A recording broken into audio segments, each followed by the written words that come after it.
আমরা এখন এমন একটা সময় আছি, এই শেষ জামানায়, এই যুগে ফিতনা থেকে বাঁচা চারটাখানি কথা না। আর এই ফিতনা থেকে বাঁচতে না পারলে জান্নাতে যাওয়া যাবে না।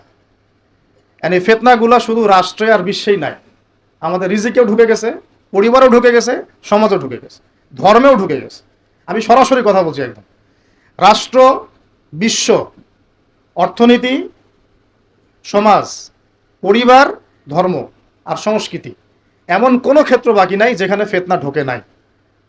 এখান থেকে বাঁচা চারটাখানি কথা না। এখান থেকে বাঁচতে হলে আমাদেরকে প্রথমে যেটা করতে হবে, আগে দিনের জ্ঞান অর্জন করতে হবে। আপনি এই জেনারেশনকে জিজ্ঞাসা করেন, আমাদের স্বপ্ন তো এই জেনারেশন কি নেই নাকি? যাদের বয়স 50 হয়ে গেছে তারা আর কি করতে পারবেন দিনের জন্য? হয়তো তারা 20-30 বছর পৃথিবীতে থাকবেন হাইয়েস্ট, আল্লাহ ভালো জানেন। আগামী বিশ্বকে কে নেতৃত্ব দিবে? যাদের বয়স এখন 20 থেকে 40 অথবা 10 থেকে 30, এই তো এই জেনারেশনকে আপনি দেখেন তাদের কত পার্সেন্ট কোরআন তেলাওয়াত করতে জানে। আপনি এই যে আজকে যারা আসছে সবার কোরআন তেলাওয়াতের টেস্ট নেন, একজন আলেমের সামনে বসান, একজন একজন করে ডাকে, দেখেন সূরা ফাতিহা পড়তে পারে কতজন। এই মুসলিম উম্মাহ মার না খেলে কোন মুসলিম উম্মাহ মার খাবে আমাকে বুঝান। আমি তো বুঝি না, আমার জ্ঞান কম। এই মুসলিম উম্মাহ যদি মার না খায় কোন মুসলিম উম্মাহ মার খাবে? আজকে যারা আসছে এখানে বা এর পরেও আসবে জুমার দিনে, আপনি এদেরকে 5 ওয়াক্ত নামাজে পাবেন। তাহলে যারা 5 ওয়াক্ত নামাজ পড়তেছে না, জুমার নামাজটাকেই দিন মনে করে, তাহলে এই মুসলিম মার না খেলে কে মার খাবে? আমাকে বুঝান, আমি বুঝি না, কিছু বিষয় আমি বুঝি না। আবার যারা নামাজ পড়ে তাদের আখলাক, ব্যক্তিত্ব, আখলাক, চরিত্র, সুন্নতের জীবনযাপন, আমরা বলি না সুন্নাহ মাফিক জীবনযাপন, রাসূলের সুন্নাহ মাফিক জীবনযাপন, কতজনের মধ্যে চেহারা, সুরতে, পোশাকে, আশাকে, কথাবার্তায় সুন্নত আছে। তো যে জাতি তার নবীর সুন্নত ভুলে যায়, সে জাতি কিভাবে বিশ্ব শাসন করবে আর কেন সে মায়ের খাবে না? আমাকে বুঝান, সম্ভব? তাহলে প্রথম নসিহতটা ভাই, পড়াশোনা করতে হবে। আর পড়াশোনা শুরু হবে কোন কিতাব থেকে? তাড়াতাড়ি কোরআন পড়া শুরু করেন, হাতে সময় কম, তাড়াতাড়ি শুরু করেন। প্রত্যেকটা জেলায় জেলায়, গ্রামে গ্রামে, ইউনিয়নে, প্রত্যেকটা জায়গায় মসজিদ, মাদ্রাসা, মক্তব প্রতিষ্ঠা করেন। আছে, নাই তা না, অবশ্যই আছে, এটা আমাদের সৌভাগ্য। প্রত্যেক জেলায় মাদ্রাসা আছে, প্রত্যেক জেলায় মাদ্রাসা আছে, মহিলা মাদ্রাসা আছে, মক্তব আছে, আর অনেক কিছু আছে, দারুল ইলমগুলো আছে। কিন্তু আমরা আমাদের সন্তানদেরকে পাঠাচ্ছি কি না? আমরা আমাদের বাচ্চা কাচ্চাদেরকে পাঠাচ্ছি কি না? আমাদের যুবকরা সেখানে আসে কি না? আপনারা তো ফ্যান্টাসিতে অনলাইনে দিন শিখতে চান। 3টা মাস কোনো আলেমের কাছে বসে কি ক্লাস করেছেন? কখন একটা কিতাব কি পড়েছেন? অনলাইনে একটা ভিডিও দেখে কি শিখবেন? অনলাইনে দিন শিখতে গেলে আপনি এটাই শিখবেন, অমুক যা বললো তমুকের বিরুদ্ধে, আর তমুক যা বললো অমুকের বিরুদ্ধে। অনলাইনে এটাই শিখবেন আপনি। আর এটার পিছনে এক শ্রেণীর ইউটিউবার, ফেসবুকারও দায়ী। শুধু সে ব্যক্তি দায়ী তা না, এরাও, মিডিয়াও দায়ী আছে। অমুক যা বললো তমুকের বিরুদ্ধে, আর তমুক যা বললো অমুকের বিরুদ্ধে। মানুষ মজা পায়, ওর কন্টেন্টের ভিউ বেশি হয়, কামাই বেশি, দিনের তো ক্ষতি হয়ে গেল। আম জনগণের মধ্যে ইসলাম সম্পর্কে বিরূপ ধারণা সৃষ্টি হলো। বিশ্বাস করেন, আমি অনেক বড় বড় মহলে মেলামেশা করেছি এবং করেও যাই, আমি ফখর করছি না। অনেক সময় এমপি মন্ত্রীরাও পর্যন্ত ফোন করে কথা বলেন যে আপনি অর্থনীতি সম্পর্কে যা বলছেন এর সাথে আমরা একমত, অন্তত এই জায়গায় একমত, আলহামদুলিল্লাহ, তাও ভালো। আমি বলি পরের বিষয়গুলো পরে বুঝবেন, ওগুলো বুঝবেন পরে ইনশাল্লাহ। আমি ফখর করছি না এটা, কিন্তু সাধারণ মানুষের সাথে মিশে আমি কি জানলাম জানেন? সাধারণ মানুষ, আম জনগণ কি মনে করে? বলে যে ভাই আপনি ইসলাম সম্পর্কে সুন্দর কথা বলেন, ভালোই, সবই ঠিক আছে, কিন্তু আপনাদের আলেমদের মধ্যেই তো ঐক্য নেই, আপনি কাদেরকে নিয়ে দিন কায়েম করবেন? আমাকে বলেন, আমি কি অ্যান্সার দিব? কি চাচা, কথা কি ঠিক না ভুল? আপনি বলেন, আমি কি অ্যান্সার দিব যখন তারা এইভাবে আমাকে বলবে আপনি দিনের জন্য কি করবেন, কিভাবে কায়েম করবেন? আপনাদের মধ্যেই তো ঐক্য নাই। আপনাদের এক আলেম আর এক আলেমকে গালি দেয়, আরেকজন আরেকজনের সম্পর্কে গীবত করে, আরেকজন আরেকজনের সম্পর্কে সমালোচনা ধুয়ে রেখে দিচ্ছে, মানে ওয়াশিং মেশিন অনলাইনে ধুয়ে দিল একদম। আমাকে বলেন কেন মাইর খাবো না? এমনি তো ঐক্য নাই, তার মধ্যে মানে ঐক্য বিভক্তি বাড়ানোর জন্য আমরা উঠে পড়ে লাগছি। আর কিছু ইস্যু বাজ আছে ভিতরে, ইস্যু বাজ, আজকে একটা ইস্যু, কালকে আরেকটা ইস্যু, পরশু আরেকটা ইস্যু। এই করতে করতে আসল যে গন্তব্য, আসল যে লক্ষ্য, সেখান থেকে সরে গেলাম। এটা বোঝার জন্য, এই ফিতনাগুলো চেনার জন্য ভাই সবার আগে দিনের জ্ঞান অর্জনের কোনো বিকল্প নাই। পড়তে রাজি আছি তো ইনশাল্লাহ? অনলাইনে দিন শিখতে পারবেন না। কিছু ভালো ভালো আলেম আছেন যাদের লেকচার হয়তো শুনতে পারবেন, শুনে আপনি উৎসাহিত হতে পারবেন, বুস্ট আপ হবেন, ইন্সপায়ার্ড হবেন, কিন্তু এটা দিন শেখার কনস্ট্রাকটিভ কোনো প্ল্যাটফর্ম না। আপনাকে খাতা কলম নিয়ে ওই স্কুল কলেজের মতোই আলেমদের কাছে আসতে হবে, সিলেবাস রেডি করতে হবে, সিলেবাসে পড়তে হবে, পড়ার জন্য জায়গা দরকার, মাদ্রাসা দরকার, মসজিদ দরকার, মক্তব দরকার, এগুলো আপনাদেরকে করতে হবে। আর যেখানে আছে সেগুলোকে আবাদ করতে হবে। যেমন মসজিদ করেছেন, আবাদ করেন এটাকে। মসজিদ মানে নামাজ পড়ে দরজা বন্ধ করে রেখে দিব, এর নাম মসজিদ? মসজিদ মানে এখান থেকে দিনের দাওয়াতটা ছড়াবে, দিনের শিক্ষাটা ছড়াবে, তাই নয় কি? আল্লাহ রসুল কি মসজিদ সাল্লাল্লাহু আলাইহি ওয়াসাল্লাম মসজিদ প্রতিষ্ঠা করে শুধু নামাজের সময় খুলতেন আর নামাজের পরে বন্ধ করতেন? নাকি 24 ঘন্টা এখানে ইবাদত, আমল, তাসকিয়া, জিকির আজকার হতো? হতো না? এখনো তো মদিনায় হয়। মক্কা মদিনা কি এখনো বন্ধ থাকে 1 মিনিটের জন্য? এখানে দার্স হচ্ছে, ওইখানে নামাজ হচ্ছে, ওইখানে আলোচনা হচ্ছে, চলতে থাকে সব সময়। এটা হলো মসজিদের ফাংশন। এই মসজিদ আবাদ করেন, মাদ্রাসাগুলো আবাদ করেন, আপনার ছেলেকে মসজিদে পাঠান, মাদ্রাসায় পাঠান, মক্তবে পাঠান। ইয়াং জেনারেশন স্পেশালি আপনারা সিলেবাস ভিত্তিক পড়াশোনা করেন। এই ফ্যান্টাসি দিয়ে কিচ্ছু হবে না, আবেগ দিয়ে, ফ্যান্টাসি দিয়ে কাজের কাজ কিছু হবে না। খুব আবেগ লাগতেছে, খুব কষ্ট হচ্ছে আমার ফিলিস্তিনের জন্য, খুব কষ্ট হচ্ছে পুরো বিশ্বের প্রেক্ষাপটে মুসলিমদেরকে দেখে, কিন্তু আপনি তো ইসলাম সংশোধনের দিকে আসছেন না। মাঝে মাঝে নামাজ পড়ছেন, কোনো রকম 5 ওয়াক্ত নামাজ পড়লেও সুন্নাহ মাফিক জীবনযাপন করছেন না, জিনায় লিপ্ত হয়ে যাচ্ছেন, সুদ খাচ্ছেন। অর্থনৈতিক জীবনের কথা বলছি, এখানে সুদ খাচ্ছেন, ব্যবসায় প্রতারণা করছেন, রাজনীতি করতে গিয়ে আপনি তাগুতের দিকে চলে গেছেন। এক কথায় তাগুতের দিকে। তাগুত মানে আল্লাহ বাদ দিয়ে যার উপাসনা করা হয়। আমরা এখানে আল্লাহ পাকের বিধানের দাসত্বের চাইতে মানব রচিত বিধানের দাসত্ব বেশি করেছি এবং করছি, এখনো করছি, করে যাচ্ছি। কিছু করার নাই, কারণ পুরো বিশ্বটা এইভাবেই তো ফাংশন করা। যাদের গলায় জাতিসংঘের দড়ি আছে এরা তো এখান থেকে বেরোতে পারবে না। পারবে? পারবে না। তাহলে ওদের আন্ডারে যে রুলস অ্যান্ড রেগুলেশনস, এর আওতায় তো চলতে হবে। কিন্তু শিরক হয়ে গেল, এখানেও তো শিরক হয়ে গেল। মার না খাওয়ার কোনো কারণ নাই আমাদের এখন এই পর্যন্ত যে আমরা শান্তিপূর্ণভাবে নামাজ কালাম পড়তে পারছি আল্লাহ পাকের রহমত। বিশ্বাস করেন, আল্লাহ পাকের খাস রহমত। জানি না কত বছর এই রহমত থাকবে এইভাবে, যদি আমরা সতর্ক না হই। সতর্ক হওয়ার জন্যই বলছি ভাই, এগুলো নিয়ে আমরা অনেক ভাবি, না বুঝে না জেনে একটা শব্দ বলছি না আমি। আল্লাহর কসম, আমি না বুঝে না জেনে না স্টাডি করে একটা কথা বলতেছি না। কিন্তু মূল কথাটা হচ্ছে, আমরা পৃথিবীতে হাসি থামাশা করতে, ঠাট্টা ছলনা করতে আসি নাই। আল্লাহ পাক প্রত্যেককে কিছু না কিছু দায়িত্ব দিয়ে পাঠাইছেন এবং আমাদের প্রত্যেককে আল্লাহ পাক পরীক্ষা করছেন, এবং এই হায়াতের রিজিকের নিয়ামতের আল্লাহ পাক আমাদের কাছে পাই পাই করে হিসাব নেবেন। এই যে শ্বাস নিচ্ছি একটা শ্বাস, এই একটা শ্বাসেরও হিসাব আল্লাহ পাক নিবেন। একদিন নবীজি একটা বাগানে ঢুকলেন, তিনি ক্ষুধার্ত, সাথে আবু বকর সিদ্দিক। আবু বকর, তোমার বাসায় কি খাবার আছে? ইয়া রাসূলুল্লাহ, আমার বাসায় খাওয়া নেই। তা চলো। ওমর, রাস্তায় ওমরের সাথে দেখা। ওমর, কি অবস্থা? ইয়া রাসূলুল্লাহ, ক্ষুধার্ত, বাসায় খাবার নেই, আমার বাসায় খাবার নেই। তিনজনে হাঁটতে হাঁটতে ঢুকলেন তালহা রাদিয়াল্লাহু আনহুর বাগানে। সেখানে মাশাআল্লাহ ঠান্ডা পানি খেলেন, খেজুর খেলেন, তৃপ্তি করে খেলেন। মাশাআল্লাহ, সে বাগান অনেক সুন্দর, বড় ছিল। খেয়ে নবী সাল্লাল্লাহু আলাইহি ওয়াসাল্লাম বললেন, সুম্মা লাতুসআলুন্না ইয়াওমাইযিন আনিন নাঈম, যে অবশ্যই কিয়ামতের দিন আল্লাহ পাক এই ঠান্ডা পানি সম্পর্কেও আমাদেরকে জিজ্ঞাসা করবেন। আমরা প্রস্তুত নিঃশ্বাসের জবাব দেওয়ার জন্য, হিসাব দেওয়ার জন্য, পানির হিসাব দেওয়ার জন্য? ঠান্ডা পানিতে গোসল করে আসছেন আজকে সবাই, তৃপ্তি পেয়েছেন। শুকরিয়া কখন আদায় হয় যে আল্লাহ পানি নাজিল করেছো, এই জন্য তোমার শুকরিয়া। খেলাম 4টা ভাত, এই 4টা ভাতই ফিলিস্তিনে নাই। আমার কথা বিশ্বাস করেন, কথাগুলো আমি কলিজা থেকে বলছি। আমি জীবনে খাবার হাতে নিয়ে 2 দিন কেঁদেছি। একদিনের ঘটনা আমি বলতে পারবো না, এটা কিয়ামতের মাঠে দেখা যাবে। অনেক বাধ্যবাধকতা আছে, আমরা বলতে পারবো না। তবে খাওয়ার কথা ছিল আমার খিচুড়ি।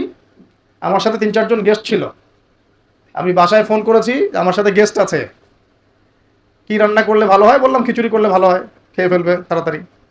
ওই খিচুড়ি খাওয়া হলো না, কোনো একটা কারণে খাওয়া হলো না। একদিন পর সেই খিচুড়ি খেতে পারলাম। দেখলাম যে একদিন পর যে খাবারটা আমার কাছে এসেছে এটা খিচুড়ি, যে খিচুড়ি আমার বাসায় খাওয়ার কথা ছিল। ওই দিন ওইটা দেখে আমার চোখ দিয়ে পানি পড়লো, যে এই খাবারটা আমার এখানে খাওয়ার কথা ছিল না, অন্য কোথাও খাওয়ার কথা ছিল। আর একদিন এই যে 8 তারিখ না 9 তারিখে যখন আমরা আমার বাসায় খাবার নিয়ে আসছে, রোজা খুলে তো খাইতে ভালো লাগে নাকি বলো? ইফতার করার পরে খাবারটা খেতে ভালো লাগে না?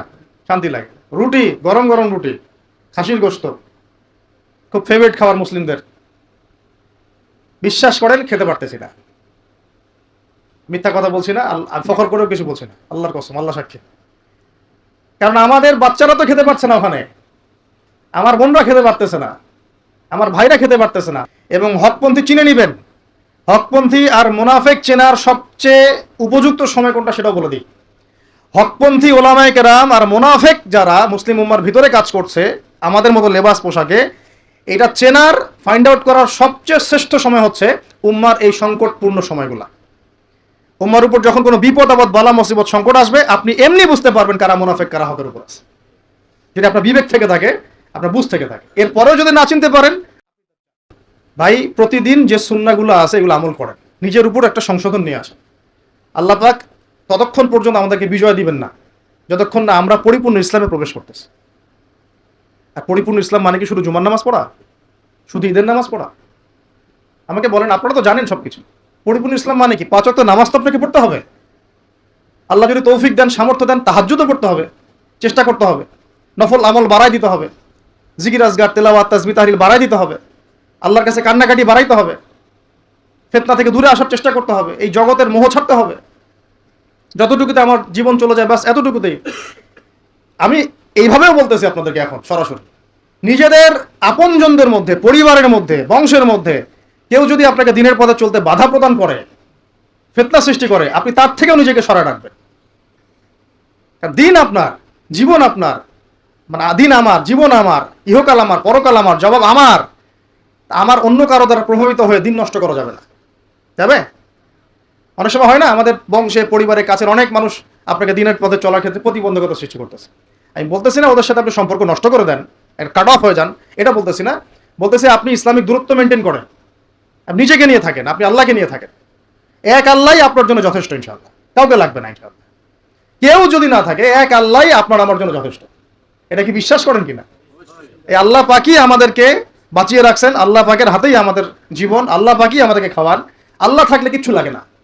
আর যারা আল্লাহ নাই, সারা দুনিয়া মিলেও তাকে সুখ দিতে পারবে না, তার কিছুই করতে পারবে না।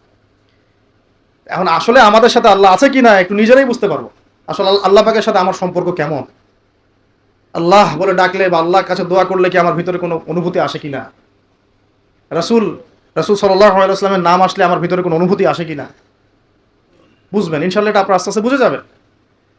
তাহলে নিজের তাজকিয়ার দিকে ফোকাস করেন। এবং তাজকিয়া অর্জন করার জন্য অবশ্যই সোহবত লাগে। যারা আত্মশুদ্ধিতে পরিপূর্ণ মানুষ, এই মানুষগুলোর সাথে পরামর্শ করে চলবেন। আর নিজের দিন পালন করেন, দিনটাকে আর বিভক্ত হতে দিবেন না। যারাই বিভক্তির দিকে নিয়ে যায় এদেরকে বয়কট করবেন, মিশবেনই না এদের সাথে। বরং আমি বলছি, বাংলাদেশে এমনিই তো শত শত দল হয়ে গেছে। এখন আপনি নিউট্রাল থাকবেন, নিজেকে বায়াসড করবেন না, নিউট্রাল থাকবেন। নিউট্রাল মানে নিরপেক্ষ। নিরপেক্ষ থেকে আপনি দেখবেন যে আসলে কার মধ্যে হকটা বেশি আছে। এরপর আপনার বুঝ অনুযায়ী কোরআন সুন্নাহর সাথে মিলিয়ে ওলামায়ে কেরামের পরামর্শে যেদিকে তারা আপনাকে হেদায়েতের পথে নিয়ে যাবেন সেই পথে আপনি চলেন, ইনশাআল্লাহ আপনি ঠিক পথে থাকবেন। এই জন্য আমি একা একা থাকতে নিষেধ করি। ওলামায়ে কেরামদের সাথে পরামর্শ করে চলবেন এবং ঐক্যবদ্ধ জীবনযাপন করবেন। আর কিছু ভাইয়ের মধ্যে যদি খারাপ কিছু থাকে তাদেরকে একদম আন্ডার এস্টিমেট করে ধুয়ে রেখে দেওয়ার দরকার নেই। কারণ যার মধ্যে খারাপ কিছু আছে ওর মধ্যে ভালো কিছু আছে। খোলা মনে ভালোগুলো নিয়ে নেবেন, খারাপগুলো আপনি ছেড়ে দিবেন। এখন বলতে পারে আপনি কিভাবে বুঝবেন ভালো কোনটা খারাপ কোনটা? নিজে পড়বেন, নিজে জ্ঞান অর্জন করবেন, আল্লাহ পাক বিবেক দিয়েছেন, বোঝার চেষ্টা করবেন এবং আলেমদের সাথে পরামর্শ করবেন। ব্যাস, আল্লাহ পাক এরপরে আপনাকে যে পথে নিয়ে যাবেন ইনশাআল্লাহ সেই পথে আপনি চলবেন। উম্মার বিভক্তি বাড়াবেন না। এরপরে যখন অর্থনীতির মধ্যে ঢুকবেন, ব্যবসা বাণিজ্য, রিজিক, চাকরি বাকরি, জান চলে গেলেও হারাম খাবেন না ইনশাআল্লাহ। আল্লাহ পাক তৌফিক দান করে, আপনাকে তৌফিক দেখ, আমাকেও তৌফিক দান করে। কারণ আমরা সবাই হারাম খাচ্ছি অ্যাভেলেবল, আমি নিজেও ফিল করি। হারাম না খেলে আমাদের দোয়া কবুল হইতো। দোয়া যে কবুল হচ্ছে না বোঝেন কি না? কাবা ঘরে দোয়া হচ্ছে বিগত প্রায় 40-50 বছর থেকে, আল্লাহ ফিলিস্তিনকে মুক্ত করে দাও, মুসলিম ভাইদেরকে সাহায্য করো, নুসরা নাজিল করো। আপনি দোয়ার কি বরকত দেখতে পারতেছেন? দোয়ার কি ইম্প্যাক্ট পড়তেছে? রিজিক হারাম, রিজিক অনেক সময় হারাম হয়ে যাচ্ছে আমাদের।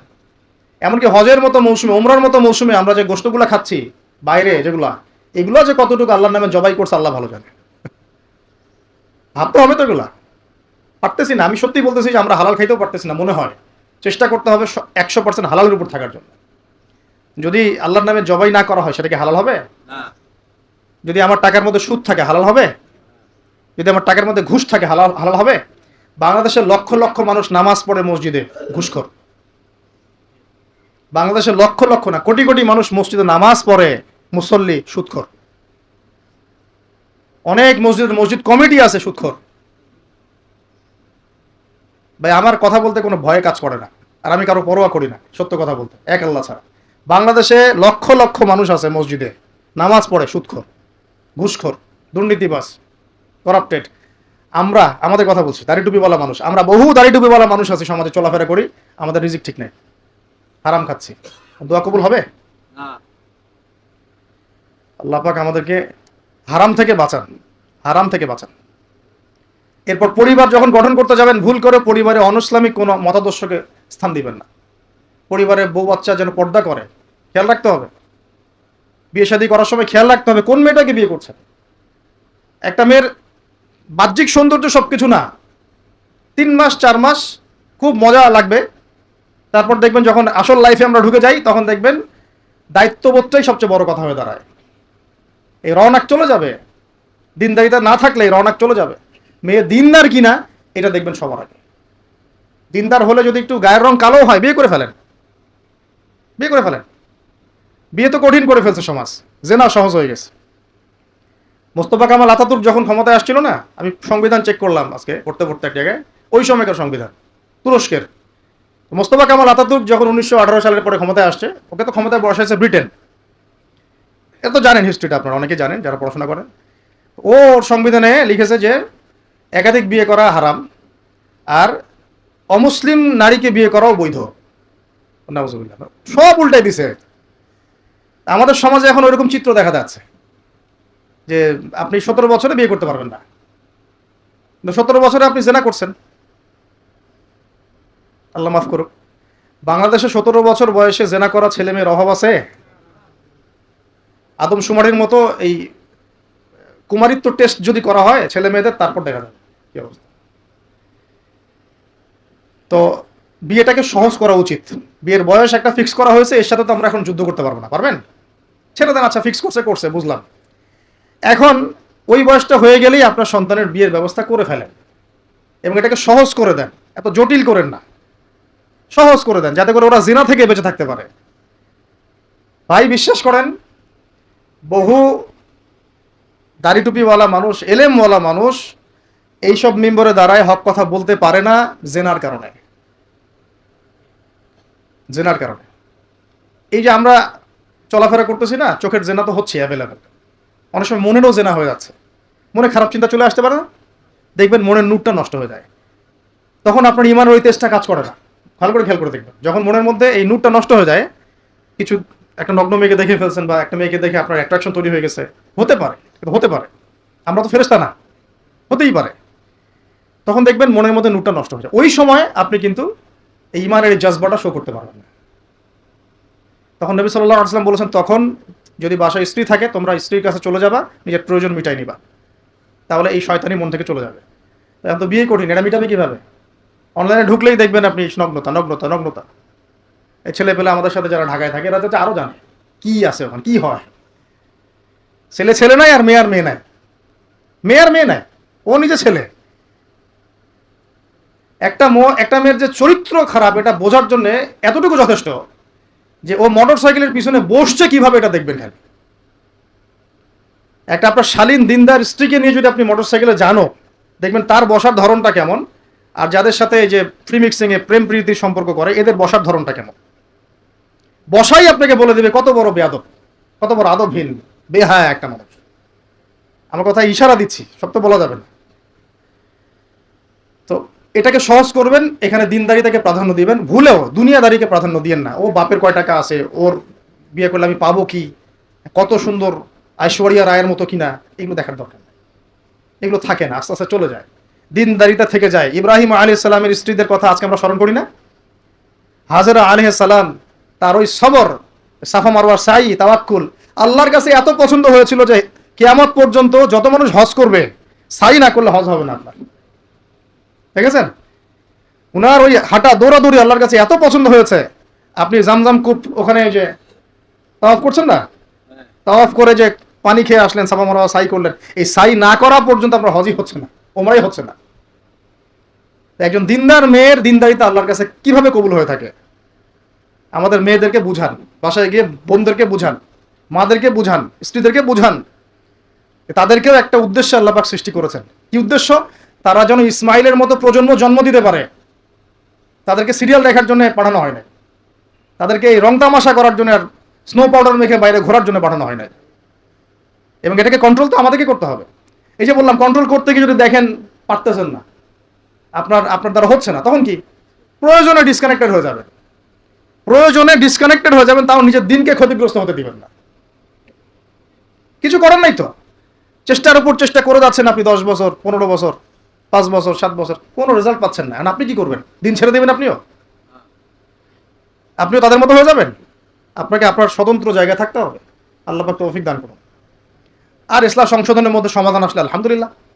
এরপরে বাচ্চা কাচ্চা যেগুলো হবে, এগুলো পয়েন্ট মনে রাখবেন, পড়াশোনা থেকে নিয়ে এই পর্যন্ত বাচ্চা কাচ্চা যেগুলো হবে, এক একটা বাচ্চাকে আগামী দিনের যোদ্ধা হিসেবে গড়ে তুলবে।